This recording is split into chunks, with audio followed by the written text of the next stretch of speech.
Hello दोस्तों, मेरा नाम है सचिन और स्वागत है आपका माई स्टडी दोस्त यूट्यूब चैनल में। तो दोस्तों, आज की वीडियो में हम डिस्कस करेंगे टॉप 50 सीरीज का पार्ट 49। आज नंबर ऑफ क्वेश्चन आपके 16 है, तो जो भी आपका स्कोर रहे 16 आउट ऑफ अपना स्कोर कमेंट बॉक्स में ज़रूर लिखना। तो चलो वीडियो स्टार्ट करते हैं। फर्स्ट क्वेश्चन आपके सामने है,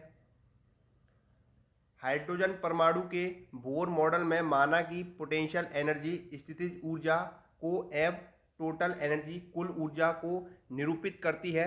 तो उच्च ऊर्जा स्तर के लिए जाने पर ऑप्शन आपके सामने गिवन है, पोटेंशियल एनर्जी घटती है, टोटल एनर्जी बढ़ती है, पोटेंशियल एनर्जी बढ़ती है, टोटल एनर्जी बढ़ती है, पोटेंशियल एनर्जी घटती है, टोटल एनर्जी घटती है, या ऑप्शन डी, पोटेंशियल एनर्जी बढ़ती है, टोटल एनर्जी घटती है। बात करें इंग्लिश में, in Bohr's model of hydrogen atom let PE represents potential energy and TE the total energy in going to a higher level. Option आपके सामने गिवन है। वीडियो पॉज करिए और इसका राइट आंसर सोचिए क्या हो सकता है। वीडियो पॉज करिए और आराम से सोचिए। और ये मैं आशा कर रहा हूँ कि आप पुरानी वीडियोस को भी देख रहे होगे, पुराने क्वेश्चंस को भी रिवाइज कर रहे होगे। जो भाई लोग पुराने क्वेश्चंस को नहीं देख रहे हैं, नहीं रिवाइज कर रहे हैं, तो वो बहुत बड़ी गलती कर रहे हैं। आप एक दिन में दो पुरानी वीडियो और एक नई वीडियो देखिए। दो जो पुरानी वीडियो हैं उन्हें 2x की स्पीड पर करके देखिए, ताकि आपका रिवीजन होता रहे समय समय पर। अगर आप उनको नहीं देखोगे तो आप उनको डेफिनेटली भूल जाओगे क्वेश्चंस को। तो आप पुरानी वीडियोस को भी देखिए। एक दिन में दो वीडियो पुरानी और एक वीडियो नहीं देखिए, ताकि आपका पुराना भी कवर हो जाए और जो नया चल रहा है वो भी कवर साथ ही साथ चलता रहे।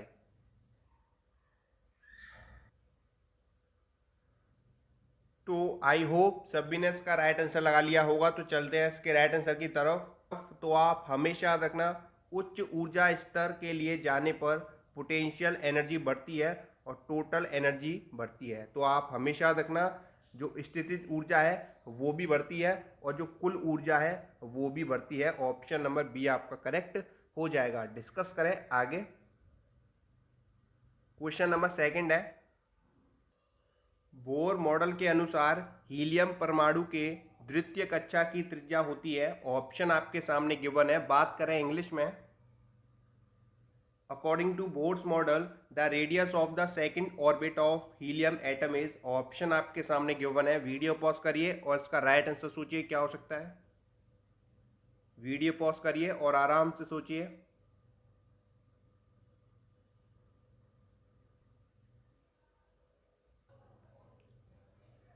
तो आई होप सभी ने इसका राइट आंसर लगा लिया होगा। तो चलते हैं इसके राइट आंसर की तरफ। तो त्रिज्या यानी रेडियस का फॉर्मूला क्या होगा, R equals to N square Z into R naught. क्या होता है फॉर्मूला, आर का रेडियस का एन स्क्वायर अपॉन में जेड इंटू आर नॉट। अब देखिए, एन की वैल्यू आपको दे रखी है कितनी, द्वितीय यानी दो। तो एन की वैल्यू आपको दे रखी है दो, और हीलियम के लिए जेड की वैल्यू कितनी हो जाएगी, टू हो जाएगी, क्योंकि हीलियम का एटॉमिक नंबर कितना होता है, टू होता है, आपको पता होगा। टू होता है एटॉमिक नंबर, और मास नंबर कितना होता है, फोर होता है, क्योंकि क्या होता है, टू एच ई फोर होता है। तो ये होता है आपका एटॉमिक नंबर और ये होता है आपका मास नंबर। और आर नॉट की वैल्यू कितनी होती है, फिक्स होती है, कितनी होती है, 0.53 होती है। कितनी होती है, 0.53 होती है। तो इन सभी वैल्यू को हम फॉर्मूले में पुट कर देंगे। फॉर्मूला क्या था, R equals to N square Z into R naught. N की वैल्यू आपको दे रखी है टू, तो टू का स्क्वायर फोर, जेड की वैल्यू कितनी है, टू है, इंटू आर नॉट की वैल्यू कितनी होती है, 0.53। तो देखिए, टू से four two times, two into 0.53, 1.06 angstrom. Option number B आपका करेक्ट हो जाएगा। आई होप आप इस कॉन्सेप्ट को, फॉर्मूले को ढंग से समझ गए होंगे। डिस्कस करें आगे नेक्स्ट क्वेश्चन। नेक्स्ट क्वेश्चन है, फोटोन ऊर्जा के वाहक होते हैं। यह तथ्य सिद्ध होता है डॉपलर प्रभाव से, कॉम्पटन प्रभाव से, बोर सिद्धांत से, प्रकाश के प्रकीर्णन से। बात करें इंग्लिश में, the fact that photons carry energy was established by Doppler's effect, Compton's effect, Bohr's theory, diffraction of light. Video pause करिए और इसका राइट आंसर सोचिए क्या हो सकता है। वीडियो पॉज करिए और आराम से सोचिए।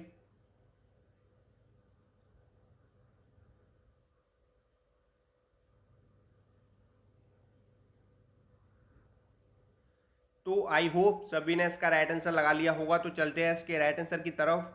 तो फोटोन ऊर्जा के वाहक होते हैं, यह तथ्य सिद्ध होता है बोर सिद्धांत से। किससे? बोर सिद्धांत से। Option number C will be right. बात करें इंग्लिश में तो Bohr's theory, option number C will be right. Discuss करें आगे नेक्स्ट क्वेश्चन।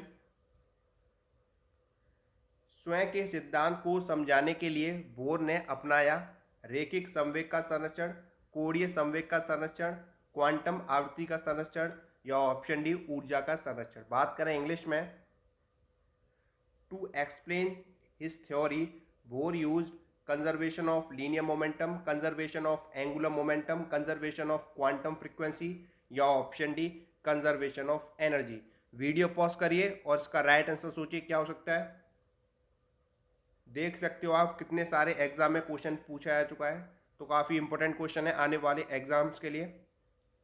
टॉप 50 100 सीरीज में आपको सेलेक्टेड क्वेश्चन ही मिलेंगे, जो क्वेश्चन आपके प्रीवियस ईयर क्वेश्चन पूछे आ चुके हैं और जो क्वेश्चन आने वाले एग्जाम्स के लिए मोस्ट इंपॉर्टेंट क्वेश्चन है, उन सभी क्वेश्चंस का आपको कलेक्शन मिलेगा टॉप 50 100 सीरीज में।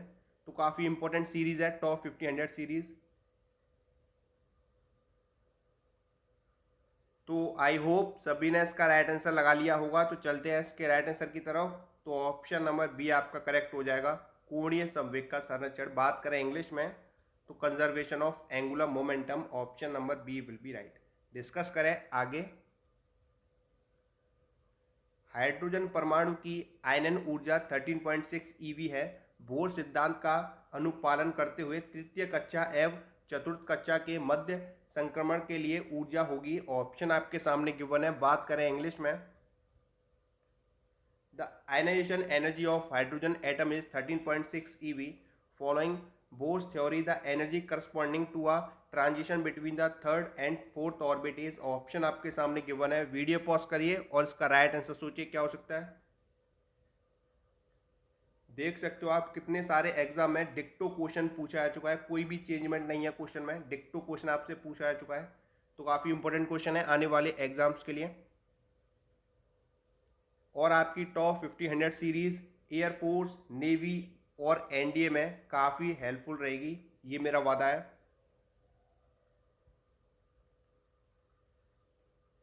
तो आई होप सभी ने इसका राइट आंसर लगा लिया होगा। तो चलते हैं इसके राइट आंसर की तरफ। तो देखिए हमें क्या दे रखा है, थर्ड दे रखा है और फोर्थ दे रखा है। तो हम E3 निकालेंगे और E4 निकालेंगे। E3 निकालेंगे तो फॉर्मूला क्या लगेगा, -13.6, 3 का स्क्वायर 9। जब आप इसको कैंसिल आउट करोगे तो आपका निकल के आएगा माइनस का 1.51। कितना आएगा, माइनस का 1.51। और आप E4 निकालो, E4 इक्वल्स टू -13.6, 4 का स्क्वायर 16। जब आप इसको कैंसिल आउट करोगे तो इसका निकल के आएगा माइनस का 0.85 ईवी। क्या निकल के आएगा, माइनस का 0.85 ईवी। अब हमसे क्या पूछा है, तृतीय कक्षा एवं चतुर्थ कक्षा के मध्य संक्रमण के लिए ऊर्जा क्या होगी। तो हमें क्या निकालनी है, ई निकालनी है। तो हम E4 माइनस E3 करेंगे, क्योंकि हमें फाइनल एनर्जी निकालनी है। तो हम E4 माइनस E3 करेंगे। E4 आपका निकल के आया था -0.85, माइनस माइनस हो जाएगा प्लस, तो यहाँ आ जाएगा प्लस। और आपका E3 कितना निकल के आया था, 1.51। जब आप इसको माइनस करोगे तो आपका राइट आंसर निकल के आएगा 0.66 ईवी। ऑप्शन नंबर डी आपका करेक्ट हो जाएगा। मैं एक बार रिपीट कर देता हूँ, हमने क्या किया, हमने E3 फाइंड किया, क्योंकि आपको दे रखा है E3 और E4 हमें फाइंड करना है। तो हम E3 फाइंड कैसे करेंगे, -13.6, 3 का स्क्वायर 9, कैंसिल आउट कर दो। E4 कैसे फाइंड करेंगे, -13.6, 4 का स्क्वायर 16, इसको कैंसिल आउट कर दो। एंड में आपको क्या फाइंड करना है, E4 minus E3। I hope आप इजीली इस फॉर्मूले को समझ गए होंगे। डिस्कस करें आगे नेक्स्ट क्वेश्चन।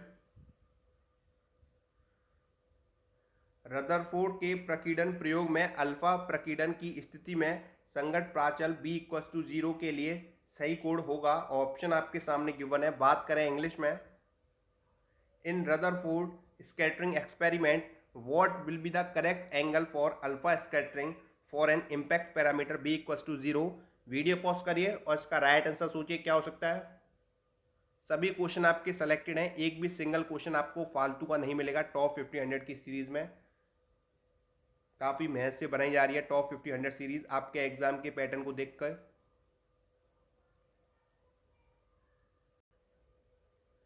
तो आई होप सभी ने इसका राइट आंसर लगा लिया होगा। तो चलते हैं इसके राइट आंसर की तरफ। देखिए, संगत प्राचल यानी इम्पैक्ट पैरामीटर आपको दे रखा है कितना, 0। क्वेश्चन में गिवन है आपको इम्पैक्ट पैरामीटर कितना दे रखा है, 0 दे रखा है। अब आपको रिलेशन पता होगा, अगर नहीं पता तो मैं आपको बता देता हूं।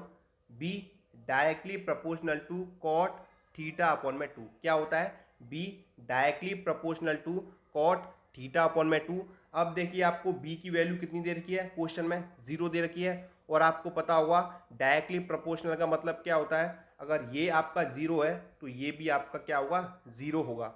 और ये 0 कब होगा, जब थीटा की वैल्यू कितनी होगी, 180 होगी। 180 कैसे, देखिए कॉट 180 अपॉन में 2, 2 से 180 आप काटे कितने टाइम्स, 90 टाइम्स। और कॉट 90 की वैल्यू कितनी होती है, 0 होती है। तो ये 0 हो गया, तो ये भी 0 हो जाएगा। कब 0 हो जाएगा, जब थीटा की वैल्यू कितनी होगी, 180 होगी। तो ऑप्शन नंबर डी आपका करेक्ट हो जाएगा, 180 डिग्री। देखिए, हमने थीटा की वैल्यू 180 ही क्यों ली, इसका एक रीज़न है, क्योंकि हमें कॉट थीटा अपॉन में 2 ये पूरी वैल्यू 0 करनी है, इसलिए हमने थीटा की वैल्यू 180 ली। क्योंकि जब हम यहाँ थीटा की वैल्यू 180 रखेंगे, 180 अपॉन में 2, 180 90 टाइम्स, कॉट 90 की वैल्यू कितनी होती है, 0 होती है। तो यहाँ भी 0 और यहाँ भी 0। तो आई होप आप इस कॉन्सेप्ट को समझ गए होंगे। अगर आपको कॉन्सेप्ट समझ में आ गया तो जो लाइक का ब्लैक बटन है उसे ब्लू कर दीजिए, ये मेरी रिक्वेस्ट है आपसे। जिन भाई लोगों का लाइक का बटन ब्लैक हो रहा है उसे ब्लू कर लीजिए। डिस्कस करें आगे।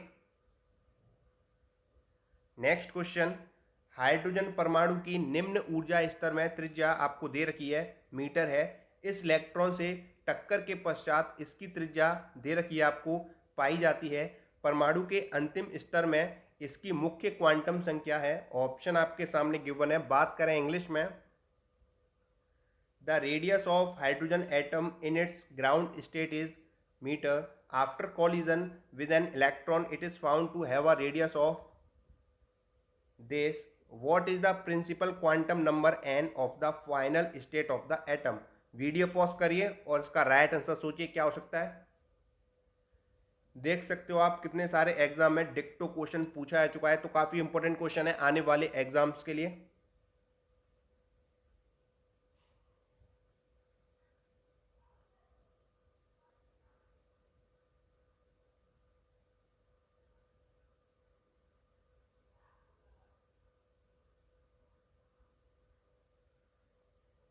तो आई होप सभी ने इसका राइट आंसर लगा लिया होगा। तो चलते हैं इसके राइट आंसर की तरफ। तो मैंने आपको कल की वीडियो में एक रिलेशन बताया था, क्या बताया था, R directly proportional to N square. क्या होता है, R directly proportional to N square. अब हमें एन की वैल्यू फाइंड करनी है।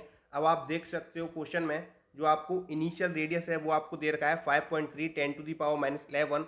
और टक्कर के बाद जो रेडियस है फाइनल वो कितना निकल के आया आपका 21.2 10⁻11। बस हमें यही फाइंड करना है। हमें क्या फाइंड करना है, आर एफ अपॉन में आर आई। आर एफ क्या है, फाइनल रेडियस, और आर आई क्या है, इनिशियल रेडियस। और हमें क्या फाइंड करना है, एन एफ अपॉन में एन आई, ये हमें फाइंड करना है। तो हम इजीली फाइंड कर लेंगे। देखिए, आर एफ की वैल्यू आपको दे रखी है 21.2 इंटू 10⁻11। आर आई आपको दे रखा है 5.3 10⁻11। ये कैंसिल आउट, 5.3 से 21.2 4 टाइम कैंसिल आउट, तो आपका निकल के आएगा एन स्क्वायर इक्वल्स टू 4। तो एन की वैल्यू आपकी निकल के आएगी 2। तो आई होप आप इस छोटे से कॉन्सेप्ट को समझ गए होंगे। ऑप्शन नंबर बी आपका करेक्ट हो जाएगा। हमने कुछ नहीं किया, बस एक छोटा सा रिलेशन होता है, वो क्या होता है, R directly proportional to N square. हमने फाइनल अपॉन में इनिशियल रखा और हमने एन की वैल्यू निकाल ली। डिस्कस करें आगे। रेखा का विद्युत क्षेत्र और चुंबकीय क्षेत्र के प्रभाव में वर्गों में विभक्त होना कहलाता है। जीमैन प्रभाव, बोर प्रभाव, हिसेनबर्ग प्रभाव, चुंबकीय प्रभाव। बात करें इंग्लिश में,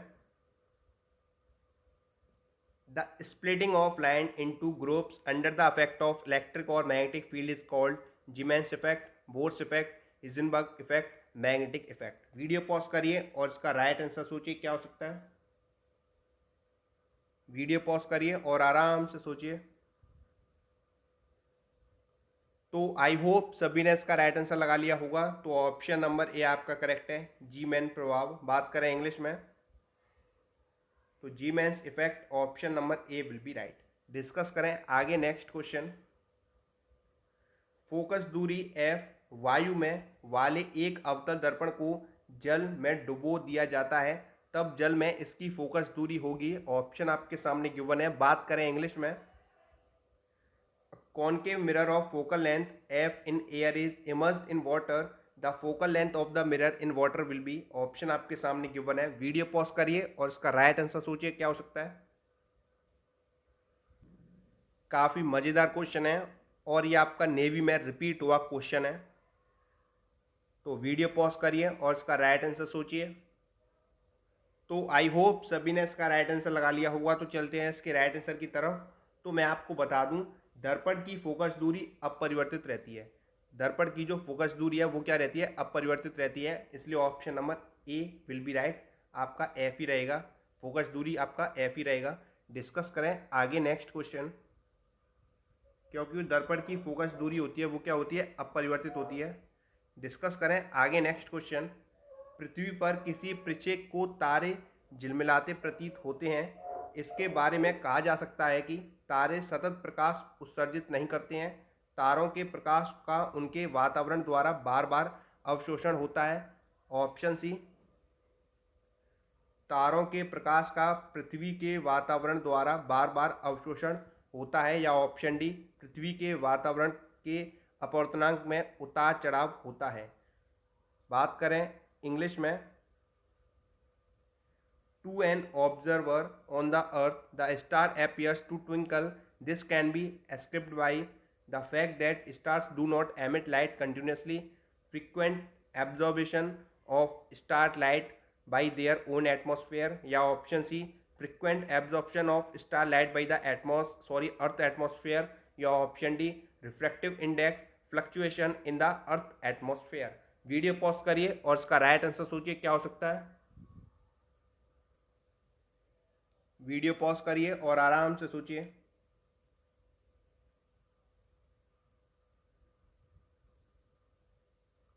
तो आई होप सभी ने इसका राइट आंसर लगा लिया होगा। तो चलते हैं इसके राइट आंसर की तरफ। तो इसका रीजन क्या है, पृथ्वी के वातावरण के अपवर्तनांक में उतार चढ़ाव होता है। Option number D will be right. बात करें इंग्लिश में, the refractive index fluctuation in the earth atmosphere. Option number D will be right. Discuss करें आगे नेक्स्ट क्वेश्चन। लाल और नीले प्रकाश के लिए अपवर्तनांक का अनुपात होता है एक से कम, एक के तुल्य, एक से अधिक, एक से कम अथवा अधिक। प्रायोगिक व्यवस्था पर निर्भर करता है। बात करें इंग्लिश में, the ratio of refractive index of red light to blue light in air is less than unity, equal to unity, greater than unity, less as well as greater than unity, depending upon the experimental arrangement.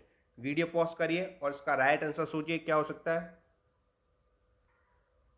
तो I hope सभी ने इसका right answer लगा लिया होगा। तो चलते हैं इसके राइट आंसर की तरफ। तो मैं आपको बता दूं, जो रिफ्रैक्टिव इंडेक्स होता है किसका, ब्लू कलर का यानी नीले रंग का जो रिफ्रैक्टिव इंडेक्स होता है वो क्या होता है, ज़्यादा होता है किससे, लाल कलर के रिफ्रैक्टिव इंडेक्स से। तो आप हमेशा याद रखना, जो ब्लू कलर का रिफ्रैक्टिव इंडेक्स होता है वो क्या होता है, ज़्यादा होता है किससे, रेड कलर के रिफ्रैक्टिव इंडेक्स से। अब हमसे रेशियो पूछा है किसका, रेड कलर का और ब्लू कलर का, यानी नीचे क्या है, रिफ्रैक्टिव इंडेक्स ज़्यादा है, इसलिए ऑप्शन नंबर ए हम टिक करके आएंगे। अगर आपका ब्लू कलर ऊपर होता यानी हमसे रेशियो पूछता ब्लू कलर और रेड कलर का, तो हम एक से ज़्यादा करके आते। बट आपका नीचे आ रहा है ब्लू कलर यानी रिफ्रैक्टिव इंडेक्स होता है ब्लू कलर का ज़्यादा, इसलिए हम ऑप्शन नंबर ए टिक करके आएंगे। डिस्कस करें आगे। नेक्स्ट क्वेश्चन है, एक पारदर्शी क्वार्ट्ज का अपवर्तनांक अधिकतम होता है लाल प्रकाश के लिए, बैगनी प्रकाश के लिए, हरे प्रकाश के लिए, पीले प्रकाश के लिए। बात करें इंग्लिश में, the refractive index of a piece of transparent quartz is the greatest for red light, violet, green, yellow. Video pause करिए और इसका राइट आंसर सोचिए क्या हो सकता है। वीडियो पॉज करिए और आराम से सोचिए।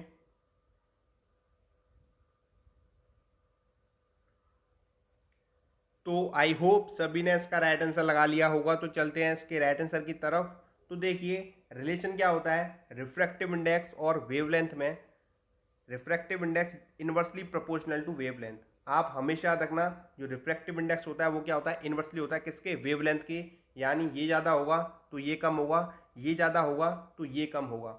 और मैं आपको बता दूं जो रिफ्रैक्टिव इंडेक्स होता है यानी अपवर्तनांक होता है वो बैगनी यानी वॉलेट के लिए सबसे ज़्यादा होता है, इसलिए ऑप्शन नंबर बी आपका करेक्ट हो जाएगा। तो ऑप्शन नंबर बी आपका करेक्ट है, वॉलेट लाइट। डिस्कस करें आगे।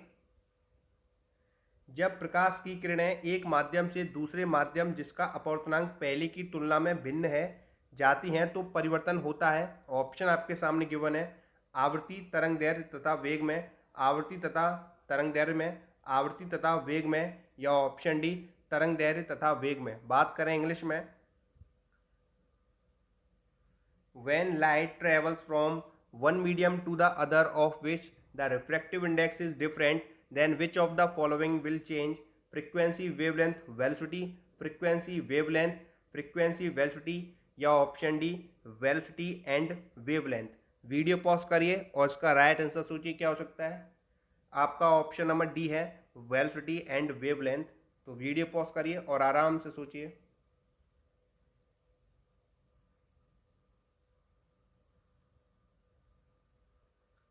तो आई होप सभी ने इसका राइट आंसर लगा लिया होगा। तो चलते हैं इसके राइट आंसर की तरफ।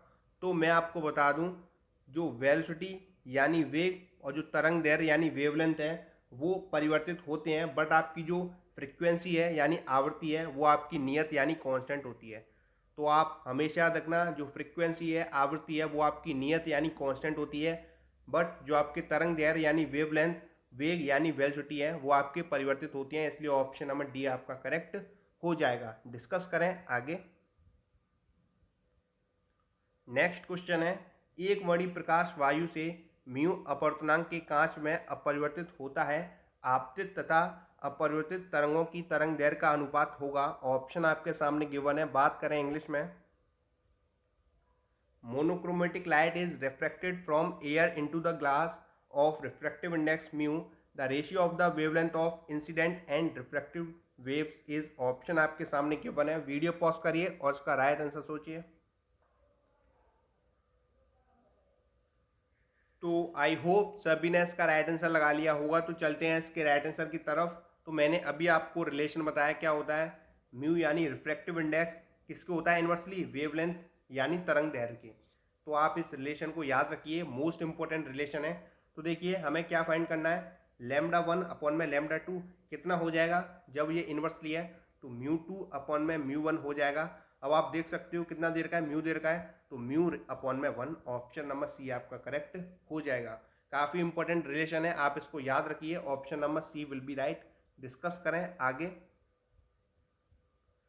नेक्स्ट क्वेश्चन है, एक वर्णी प्रकाश किरण पुंज सघन माध्यम से विरल माध्यम में गुजरती है, परिणाम स्वरूप इसका वेग बढ़ता है, इसका वेग घटता है, इसकी आवृत्ति घटती है, इसका तरंग दैर्घ्य घटता है। बात करें इंग्लिश में, a monochromatic beam of light passes from a denser medium into a rare medium.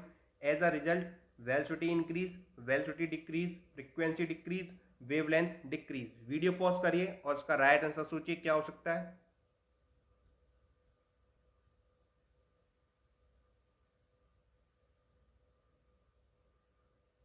तो आई होप सभी ने इसका राइट आंसर लगा लिया होगा। तो चलते हैं इसके राइट आंसर की तरफ। तो आप हमेशा याद रखना अगर सघन माध्यम से विरल माध्यम में जाएगा तो वेग क्या होगा, बढ़ेगा। अगर ये आप हम उल्टा कर दें इसका, यानी विरल से सघन में आएगा तो वेग क्या होगा, घटेगा। तो आप हमेशा याद रखना अगर सघन से विरल में जाएगा तो वेग बढ़ेगा और विरल से सघन में आएगा तो वेग घटेगा। बात करें इंग्लिश में, अगर आपका डेंसर से रेयर में आएगा तो वेलोसिटी इंक्रीज करेगा और रेयर से डेंसर में जाएगा तो वेलोसिटी डिक्रीज करेगा। इस वक्त ऑप्शन नंबर ए आपका करेक्ट होगा। डिस्कस करें आगे।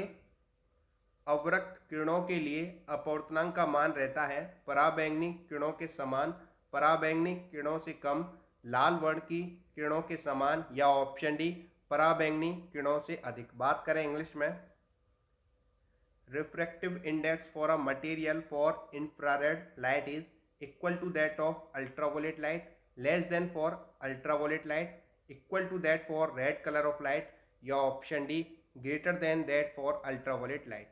वीडियो पॉज करिए और इसका राइट आंसर सोचिए क्या हो सकता है।